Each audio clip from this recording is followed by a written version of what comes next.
可是我们不了解这三个系统的事项，我们讲这句话的时候就变成是如来藏系统的因为它这个自性清净的意思呢，它是纯中观的。中观不讲清净或者是什么，它直接讲空，空无染就是清净。可是这个过程里面呢，它如果是清净的话，现在显现出来的是杂染，就像唯识学所讲的种种事的这个作用，那怎么办呢？就是转迷为悟。所以呢，你的自性清净的功能有没有发挥出来，就看你的心是迷还是无迷。一念迷显现出来的就是杂染，一念悟就是自性清净。可是自性清净跟杂染不是两回事哦，是同一个功能在运作。所以呢，转识成智，识和智不是两个作用哦，同一个作用。一个是迷的状态，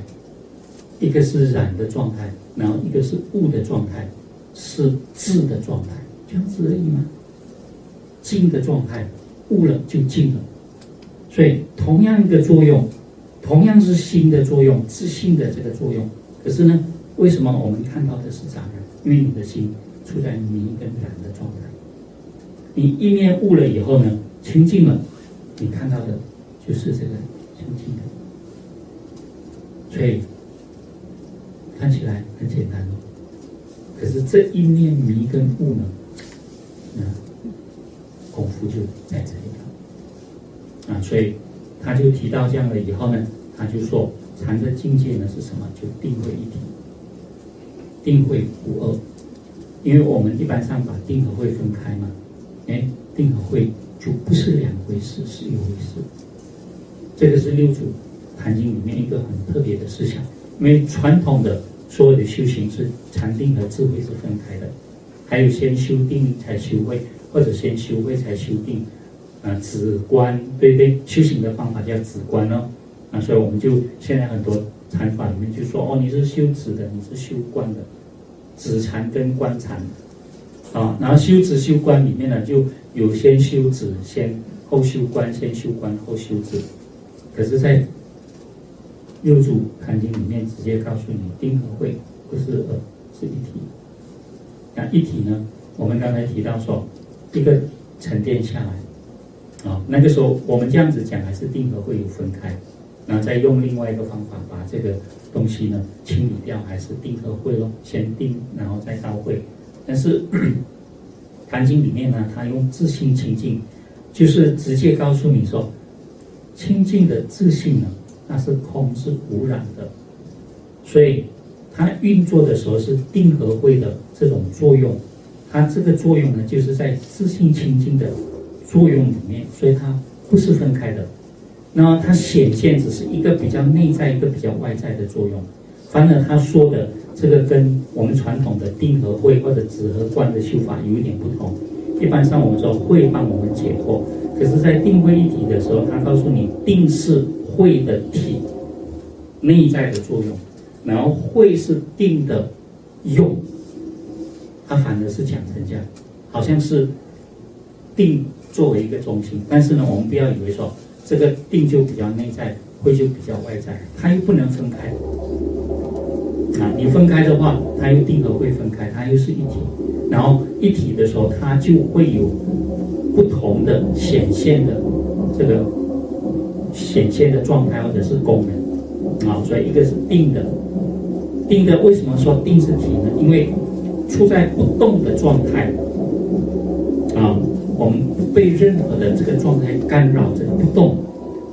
然后在不动的时候呢，你的这个清明的造作的作用，觉照或者是造的这个功能，它才能够清楚跟透彻。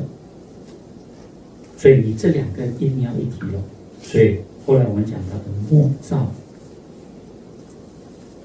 默就是定，照就是慧，所以默照同时，默照也是一体的。那为什么我们要讲成两个作用呢？因为我们的事项显现的状态是这样。比如说这个人呢，他静不下来，我们就知道它的这个觉照的作用一定是不清楚的。哎，那你要觉照作用清楚，它一定是要很稳的、很安定的这个心理的功能作用。所以呢，就有人在修这个默照的时候呢，他就有一个领悟，他比喻说，好像这个湖面，哎，你这个湖面是平静的时候，它照的功能就很清楚了。哎，它照的越清，就是表示这个定的越稳，所以这个定呢就是它的体，然后照就是它的用。那么你这样子了解默照的话，你在用方法的时候，你就知道它是怎么样的一种状态。那如果没有的话呢，你一方面讲我在默，我在照，那还在分默和照，那就不是了。那我们还在分定和会，就不是了，定会是一体。所以呢，这个是非常直接，而且呢非常简单的一句话，可是呢它含的这个内容又深然后又广，因为照一定是很广的，那么这个定一定要很深所以就是越深它就越能广，越能广的话就表示越能深，它是一体的，所以定和会是一体。那么后来呢，我就发现到，从这样的一个角度来看对空和静也有了这样的一种理解。空它没有显现出来，然后它是本性嘛，反而是静它可以显现出来，因为静呢就从事相上显现为一种清净的行为这样。那所以我就想，空可以是静的体静就是空的用，所以空和静也是一体因为空所以无染，因为无染所以是清净。那么清净呢，是因为它无染，无染所以它是空的。那么这样子的话呢，我们把这两个就是空和静结合起来的时候呢，空就是所谓的体，那么静就是用，就跟定和会它的这种体和用的这种说法有共同的地方。但是整个这个了解里面呢，我们发现到都是我们必须要用文字去理解。一用到文字理解的时候呢，我们就容易掉两边所以掉两边的时候呢，我们就容易建立有一个这个，然后还有另外一个这个出来所以在这个学习上呢，我们才发现到说为什么会有这个问题那要怎么样让我们不会有这样的一种情况呢？你只有通过实修，实际的用功，用他的方法，根据这个观念来修。那因为根据这个观念的话呢，你修了，你悟了，就是这样的一种运作。那么怎么样修到悟呢？我们刚才讲一念之间嘛，对，一念迷，一念悟。这个一念，我们还是用一念可是在用功的过程里面呢，它那个作用我们现在杂染的作用很多所以这些清净的功能，自性清净的作用一直不能够很好的显发。就好像说我们看到那个水，洪水冲下来的水是污染的，人家就说你这个水怎么可以洗净呢？可是我们知道水的本性是清净的水本身被这些东西污染了，水的洗剔的功能还是在的。那现在呢，我们怎么样在用方法呢，把这个杂染的东西慢慢的，也是因缘生因缘灭的过程，让它清理那如果我们在河流里面呢是这样，你洪水来了，它一定是杂染的，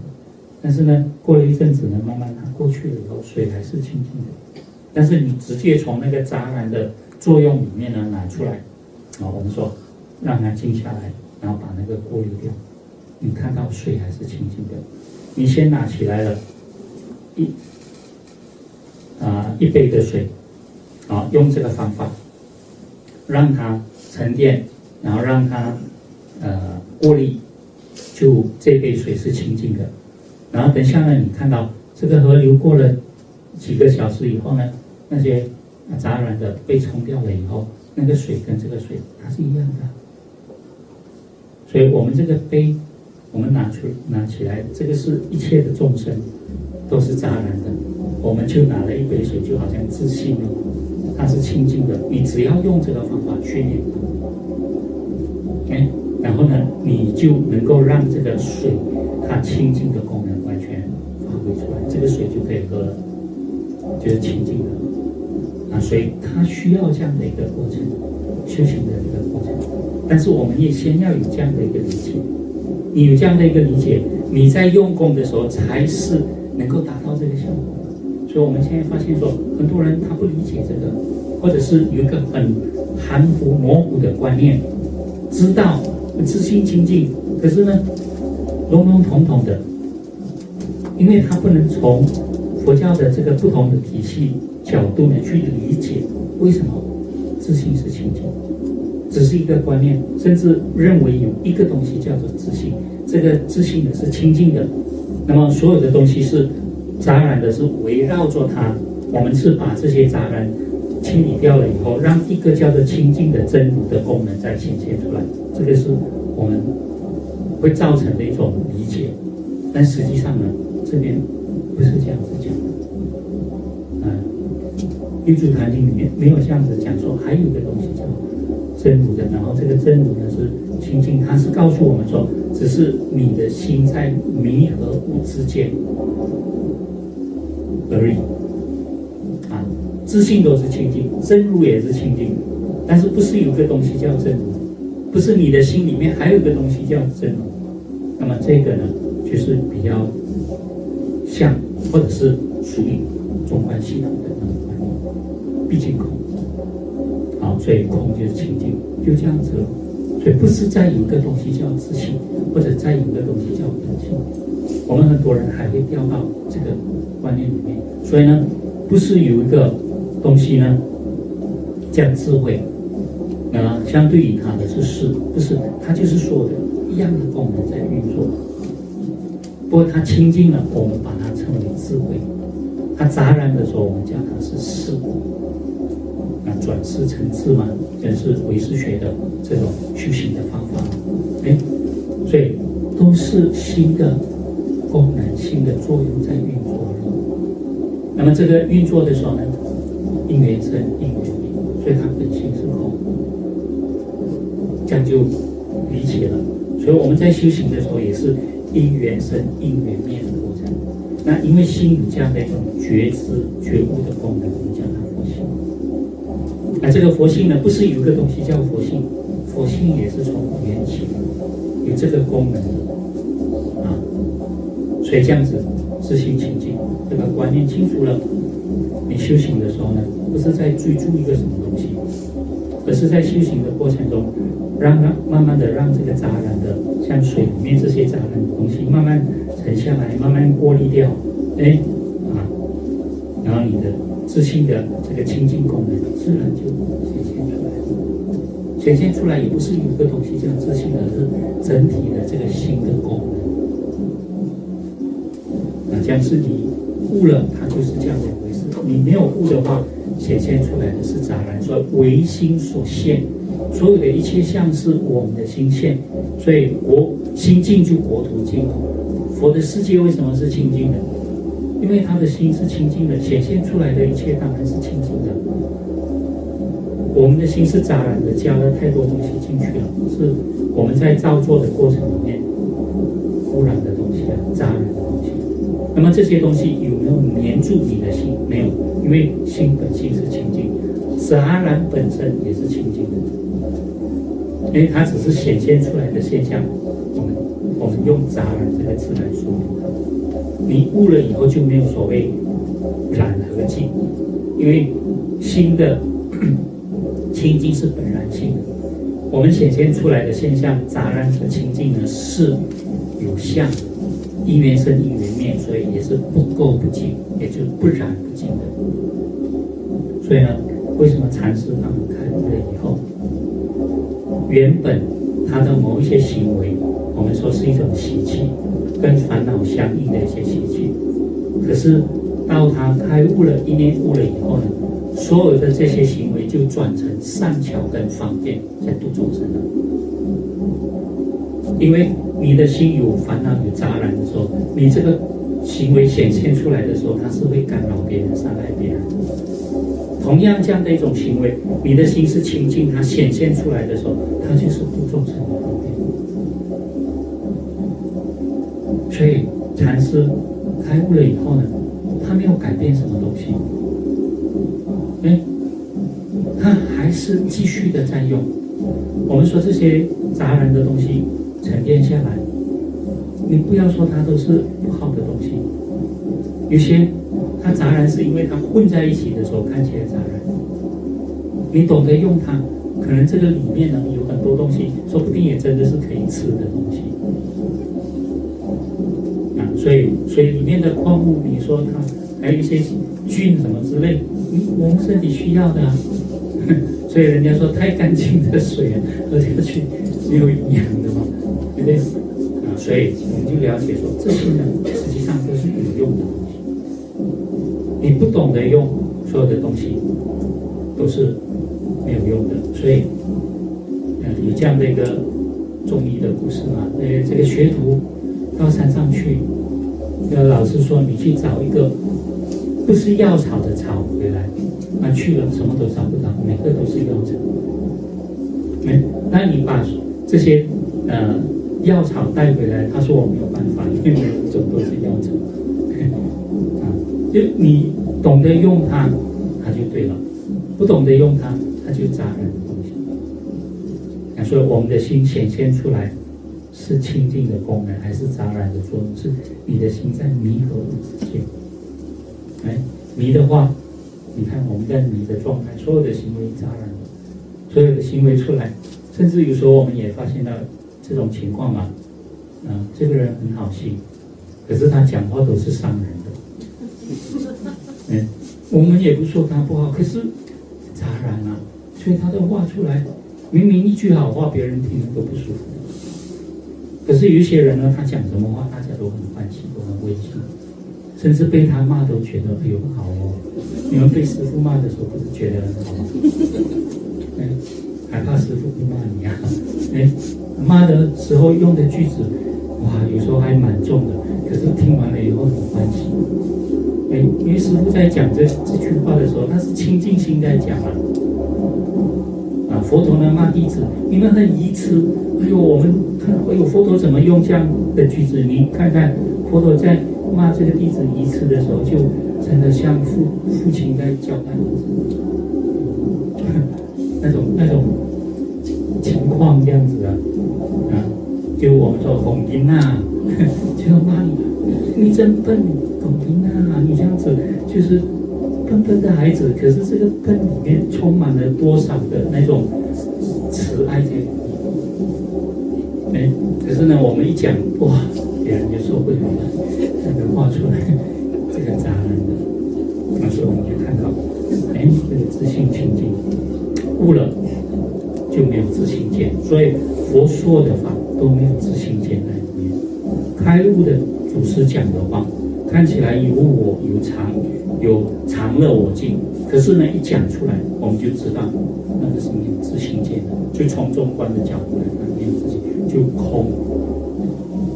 空的话，这个空的话呢，就是说一切法而无法可说的那种。那么为什么要说呢？因为要帮助你，要度你。可是呢，我们也看到很多那些杂染的人讲了一大堆佛法，我们一听就知道不对。附佛的味道讲了一大堆，我们就知道这个是不对的。你用那个像是佛的语言，可是不对，因为你的心是染浊的，心是污染的，所以你流露出来的语言都有问题的。所以我们就看到这个心自性清净，在度的时候怎么显现它的慧能。所以它中心的思想就在这里。好，我们先讲到。到这里，你。